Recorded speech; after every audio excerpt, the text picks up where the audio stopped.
Loud mouth. Labaw MC Filipino Mixtape. Dito naman tayo sa one-on-one challenge. Pero papamatchup natin ang magja-judge kung sino mananalo. Ito talaga sobrang nakakatawa kasi ang galing niya sa wordplay, lahat. Papaka-technical, di naman ako flip the battler. Pero flip the battler at isa sa mga next generation MC at panigurado.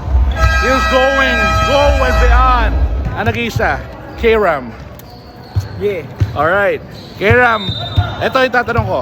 Una, for a one-on-one, pagbabangkay natin, Samboy Lim versus Berhel Meneses. Mahirap na ano yun ah.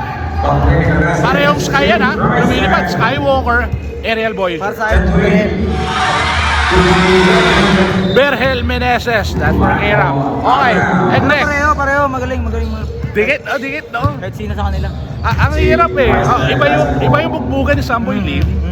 Iba yung bugbugan ni Aerial Voyager. Pero Siguro para sa akin, mas wagi lang si Berhel. Para sa akin lang, mas wagi lang. Alright. And ito, pangalawa. Medyo angat natin generation. Johnny Abarrientos. Score is 10-9, 1 point lead by Jim Flip.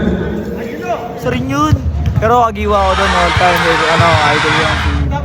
Fan ako ng Hinebra, kaya yun. Agiwa ako doon. Kagiwa. Nice game. Kung baka magre-react yan, kalma lang kayo. Alam mo? Bias no? Bias. 3 years bias. Yung mga Alaska dyan, masyadong pikon. Alright. Ito matindi na. Nice shot. Tough shot by the Sa one-on-one. Nakita ko na nagpakita to eh. Meron ng parang sample na lumabas. Nag-click na konti video. Pero kapag magawa na to sa basketball Tim Flip, shooting one. si Enigma or si K-Ram? Yung mga video ko nila magpapatunay niya. Panoorin nyo kung paano kinakawawa si Boss doon. Boss Ari.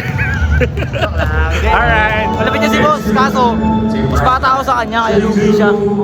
Let's go, K-Ram.